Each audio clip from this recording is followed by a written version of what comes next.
Okay.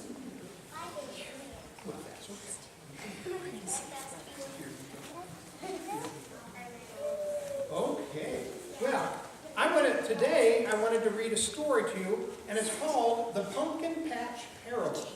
A parable is a story that compares one thing to another. It kind of helps us to understand something by relating it to something we know. It's like, I thought parables were like something that back then. No, we still use parables today. They're stories we tell to help people understand something. And Jesus used parables to help people understand things. And so this story is a parable, and it's going to talk about a pumpkin. And it's going to talk about a pumpkin patch. And so it says, see the big red barn and those rolling green fields. That's where the farmer lives. Way out in the country. It is so far out that the streets don't even have stop signs. That sounds dangerous. It says the farmer grows lots of different things. And in the field, he grows tall green corn, and he grows big red tomatoes. He grows long yellow squash and little green peas.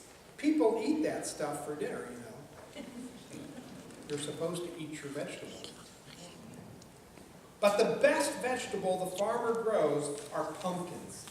They start out as flat oval seeds about the size of a raisin.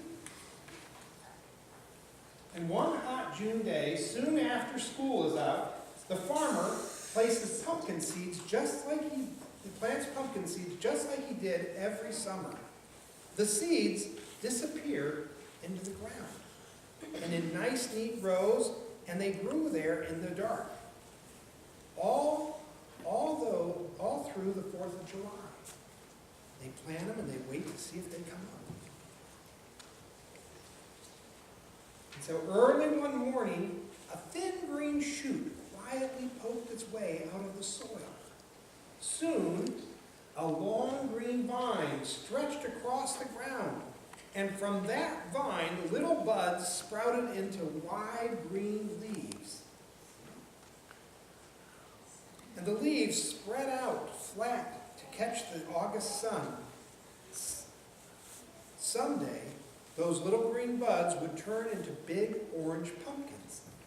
But not yet. The pumpkin farmer watched, and he waited, and he waited. The pumpkin began to grow, and how different they looked. Some were tall and lean, some were short and round, and others had lumps and bumps, but all of them were still pumpkins. October came at last, and the sky was bright blue, and the air was cooler, and every night it got dark a little sooner than it did the night before. It was time for the farmer to harvest his pumpkin crop. The farmer's many workers brought lots of ripe pumpkins in from the fields. Which one would he choose first? Okay, let's finish the story the first time, okay? The farmer picked up one large orange pumpkin, being very careful, because he can't let it slip through his fingers. Pumpkins are tough on the outside, but they break in smithereens if you drop them. He washed off all the dirt, and he held on to it tight. And next came the messy part. Pumpkins are full of dozens, some words are hard to read upside down. Pumpkins are full of dozens of seeds and lots of slimy pulp. The farmer had a special plan for his chosen pumpkin. So out came the seeds and the slime, they all had to go. He slowly slid a large knife right into the pumpkin at the center of the pumpkin. But the pumpkin didn't make a sound because vegetables don't talk. If they did talk, the pumpkin might have said, ouch. But gently the farmer cut a round hole in the top of the pumpkin, and he pulled the stem out. Squishy, squishy, and then he pulled. That's a tough waiting for him inside. Yuck. And the farmer pulled out all of that pulp and he wrapped it in newspaper and off to the compost pile it went, never to be seen again. And then something really exciting happened. The pumpkin got a new face. The farmer carved a triangle for each eye, and the pumpkins have eyes that don't blink, or they don't turn away. They see everything. And he neatly carved a little square for a nose, and then a big, wide smile. What happened next was wonderful. The farmer put a small white candle down inside the pumpkin and touched the wick of the flame. How that pumpkin glowed. And as the sky grew darker, the pumpkin on the porch was shining brighter than ever. When people saw the smiling pumpkin, they smiled too. All the neighbors knew that once again the farmer had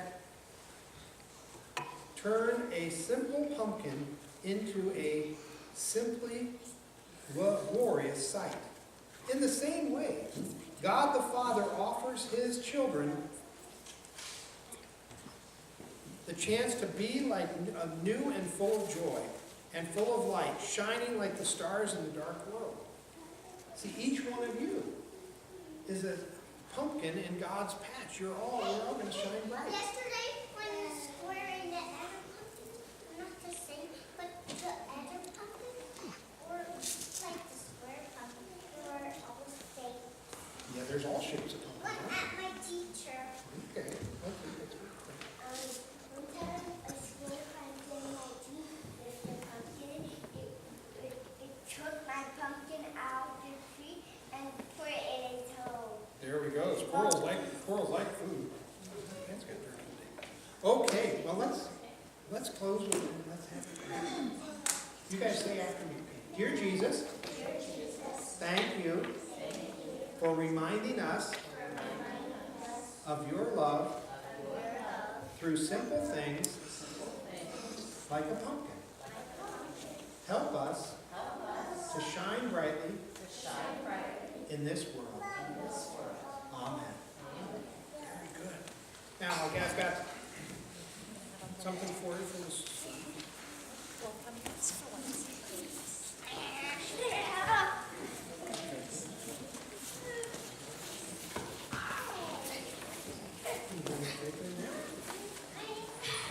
You need another paper? You're welcome.